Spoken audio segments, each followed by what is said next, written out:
In today's video, we're going to continue on with our series of videos where we do a season recap and create a 2018 offseason plan for all 31 teams.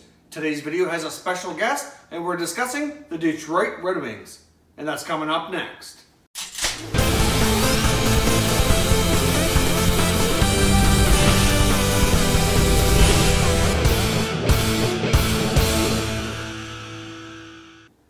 And welcome back to another video here at Top Shelf Hockey. If you're new to the channel, thanks for stopping by. We review and discuss all 31 NHL teams. So if you're a huge hockey fan, consider subscribing and clicking the bell so you don't miss anything. So as I mentioned off the top, today we're discussing the Detroit Red Wings. We're going to do a quick recap here of their 17-18 season, and then we're going to spend some time formulating a plan for their 2018 offseason. Now, as I also mentioned, we have a very special guest joining us today. His channel name is O. Nyquist. Now, his style is a little bit different than mine. He mainly does gameplay type videos with voiceovers, so it's a different style, but I still think the two will mesh very well together, and I really hope you enjoy it. So I'm going to do a quick recap here of the 17-18 season, and then I'm going to hand it over to him, and he's going to discuss most of the 2018 offseason plans that he thinks the Red Wings should do. The Detroit Red Wings are his favorite team, which is why I decided to have him on for this video. So he'll get into the Red Wings here in the offseason plan momentarily. But first, let's jump into the recap of their 17-18 season. The Red Wings finished with a record of 30, 39, and 13 for 73 points, which put them 5th in the Atlantic Division and out of the playoffs by quite a wide margin. Really, most other divisions, they probably would have been dead last, but the only thing that went well, I guess, was that Montreal, Ottawa, and Buffalo had even worse seasons than Detroit, which is really nothing to be proud of. But the Red Wings overall had a lot of struggles this past year, and I think we're at a point in time with this franchise where we kind of need to go through like a changing of the guard, so to speak, where some of the younger players take on bigger roles and some of the more prominent veterans slowly get phased out and moved along so that these younger kids can have a bigger role and see what they can do to take this team back to the next level here. Now, they finished with a minus 38 goal differential. That's really not good at all. That means they allowed 38 more goals than they scored, which is really not good. But for a team who occasionally struggled to score and struggled at times to keep the puck out of the net, it doesn't really come as a whole lot of surprise. But let's take a look at some of the bright spots on the team first, and then we'll kind of take a look at some of the areas that really were kind of not so bright spots and the areas that they really need to focus on here. I thought their youngsters, Dylan Larkin and Anthony Mantha, actually made a lot of progress this past year and had a really good seasons. I know Larkin's goal total wasn't fabulous, but he really turned more into a playmaker type forward. Dylan Larkin finished with 16 goals and 47 assists for 63 points, which I thought was pretty solid myself. And then Anthony Mantha scored 24 goals, which is an up from 17 from his first full season the year before. So they're both improving their point totals. Mantha improved his goal totals. I think those two guys are kind of like the cornerstones for the future of this franchise. Obviously, they still have some missing pieces they need to kind of really move forward here. But at least they have those two young guys I think they can really build around. Now, another somewhat pleasant surprise was Jimmy Howard. I don't think he was really expected to play as much as he did this year. Obviously, he's getting up there in years, and I think they would have probably preferred to scale back the number of games that he was playing in. He ended up appearing in 60 games. He ended up with a record of 22, 27, and 9 with a 2.85 goals against average and a 9.10 save percentage, which doesn't sound fantastic, but it's certainly not terrible either considering the team he was on and the team, how they played in front of them. I think he actually did pretty well considering all things. Obviously, they ended up trading Peter Mrazek, who at one point was kind of looked upon to be the goalie of the future for the Red Wings, kind of take over the reins from Howard. That never really materialized. Mrazek was inconsistent, had his struggles, and then he ended up getting shipped off to the Philadelphia Flyers here just prior to the trade deadline this past season. So it'd be interesting to see what happens in goal next year. I mean, Howard still has a year left on his contract. But are they going to go with the tandem of Howard and maybe give youngster Jared Coreau a bit of an opportunity to be more of a backup and let Howard still remain the starter? Or are we going to see some changes there where they may bring in a more experienced backup? Or could they even possibly consider moving Howard, where he only has 1 year left on his deal, with the cap hit not being too bad? It might be possible that they could swing a trade and let him continue kind of riding to the sunset on another team. Maybe bring in a younger, a little bit more experienced than Coreau, backup goalie to kind of challenge Howard and hopefully get some more playing time and hopefully become the goalie of the future, which is something that they desperately need. Now, another fairly significant thing that happened in Detroit this year, which didn't come to the end of the season, but it's happened since the regular season ended and between then and now, is Ken Holland's been extended for a couple more years. So he's going to remain to be the general manager there in Detroit. Obviously, he was working in the last year of his contract, as the season came to an end, it wasn't really clear. A lot of people, myself included, thought they might head in a new direction and give a new general manager a chance, but they've decided against that. And Ken Holland's also decided to keep the head coach on as well for another year. So obviously Blashill's probably going to be under some pressure, but at the same time they seem to be patient. They recognize the fact that really, they don't have the greatest roster to really make too many significant improvements. So until they make some strides improving the roster, I'm not sure it's really fair to kind of put all that on the coach. But at the same time, you can only get the message through so many ways before they have to change it up and go with a new person. Obviously, they ended up trading Thomas Tatar at the deadline as well. Tatar and Nyquist at one point were kind of looked to take things over from Zetterberg and Datsuk, and that never really materialized. Both had their struggles with being consistent, although they both looked at like dynamic players at points in their careers as well. So obviously Tatar's moved on. Nyquist is another guy we might see move along this offseason as well. So there wasn't a whole lot of bright spots for the Red Wings this past year, but in my opinion, a couple of really good ones was Larkin and Mantha. I think they really made some strides, improving to be more offensive players and improving their point totals. So that's always a good thing. As far as their contracts and their cap space, they have some bad contracts that they really need to work on as well. But I'm not going to go on here anymore. I'm going to throw it over to Nyquist. He's going to take over from here. He's going to discuss their off-season plan as well as players that they should have a look at the 2018 NHL Draft. So here's Nyquist with the off-season plan.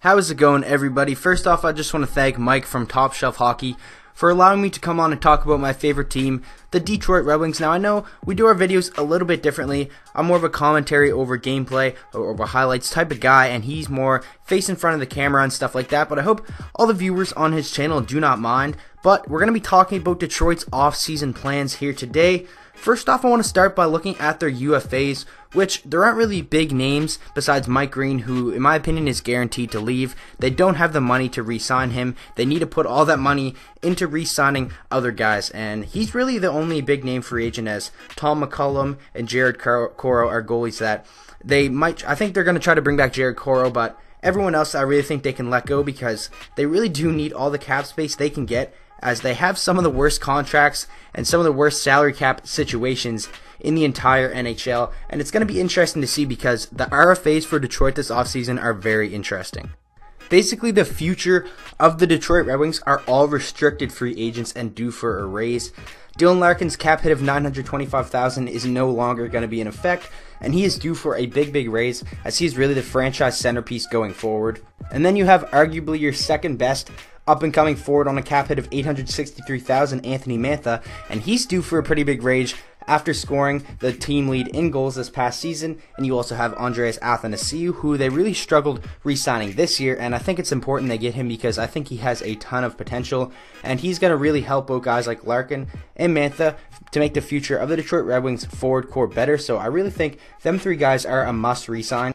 And then also restricted free agents, you have Tyler Bertuzzi and Martin Frk, both on under $700,000 cap hits. And Tyler Bertuzzi, in my opinion, played fantastic in the back end of the season, playing with Henrik Zetterberg, and I think he's a guy you have to return, and he's due for a raise. And Martin Frk also had a pretty decent season, and he's also due for a raise. He's a very good weapon to have on the power play with that amazing shot that he has. So those four core guys, or five, they really all need to be re-signed. So in my opinion, you have to let Mike Green walk because you need that cap space just to be able to re-sign Mantha and Larkin, who are your two main players that you need to re-sign. Absolutely have to. But if worse comes to worse, maybe you can let a guy like Martin Frk or Tyler Bertuzzi walk, but I'm really a fan of Tyler Bertuzzi's game. He reminds me of a Brendan Gallagher type of player. So as far as the young core group of forwards go, I think they're pretty set as long as they don't let any of them leave, because in my opinion next season is going to be the year where I think Dylan Larkin really comes out and becomes the best player on this team, and Henrik Zetterberg kind of takes a backseat to him, and Mantha steps up, and I think Tyler Bertuzzi, Athanasiou, and Frk and guys like that are going to be playing a lot, and Pumpel and Pope are guys that are looking like they could be able to crack the roster. And also remember they have Michael Rasmussen, who's been playing very well in junior this season, so he's another guy that could potentially come up and make the team next year if they're willing to give him some time in the NHL. And as far as the draft goes, in this upcoming summer, Detroit has a lot of draft picks, and they need a defenseman in the worst way. With their 6th overall pick, they have to draft a defenseman. I don't even care if Brady Tkachuk falls to number 6. We need a defenseman. If it's Adam Boqvist, I'd be very happy with, but in my opinion, he'll be going 5th overall. and there's a bunch of great defensemen. A guy who I think they will ultimately select is Quinn Hughes, who I think is a safe pick other than Dobson or Bouchard, who have the potential to be better than Hughes, but I think Quinn Hughes is the most NHL ready out of Dobson and Bouchard and himself, so I think Quinn Hughes is the safe pick, and he's a Michigan guy. And the last time Detroit drafted a Michigan guy in Dylan Larkin, it really did work out for them. So I think going with Quinn Hughes would be the smart selection for Detroit to make. And remember, Detroit also has the Las Vegas Golden Knights first round draft pick, so I'm hoping they don't win the Stanley Cup so they can move up a spot, but ultimately it doesn't really matter if it's 31st or 30th in the draft, pretty much the same thing. And maybe it'd be nice if they could get a solid prospect with that draft pick, as it looked like Detroit really did win that Thomas Tatar trade, as Vegas really isn't even using Tatar, and he was a great contract that we could offload, and we got some very, very good draft picks in return for Thomas Tatar. And another guy I could possibly see Detroit sending away is Gustav Nyquist, and him and Tatar were really seen as the guys that were supposed to take over the team from Zetterberg and Datsuk a few years back, but they really have not lived up to that, as Gus Nyquist really hasn't been playing all that well over the past couple years. Same goes as Thomas Tatar, so I'm very happy they were able to offload that contract.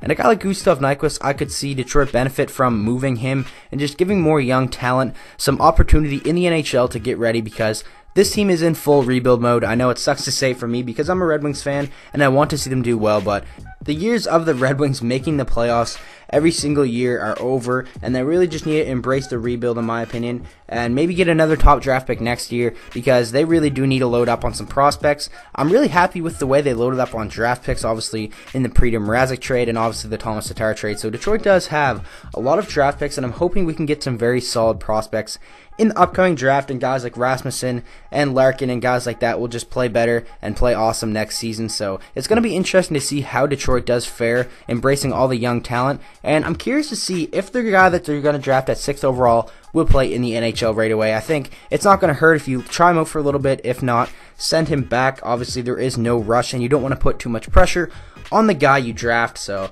it's ultimately up to Detroit Red Wings management, but if it were me, I would embrace full rebuild mode, because I think that's what's best for the organization right now.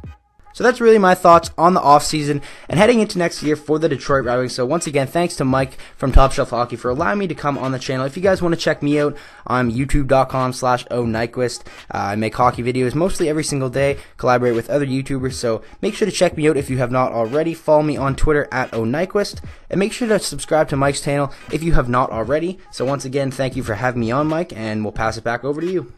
Alright, great job, Nyquist. Thanks very much for coming on. I hope all you guys enjoyed the video. I know our styles are different, but I think with everything we did here, I think it meshed well together. So I hope you like it. If you did, please hit that like button. If you're new to the channel here, consider subscribing. And if you haven't gone over and subscribed to Nyquist yet, do that as well. His link is down below in the description. I highly recommend his content. You won't be disappointed. Don't forget as well to check us out on Twitter. You're going to find our Twitter handle on the screen right here. It's also linked down below in the description. We're very active on Twitter. Love having hockey conversations with all of our viewers. So if you're on Twitter, check that out. As always, thank you very much for watching, everybody. We will catch you next time.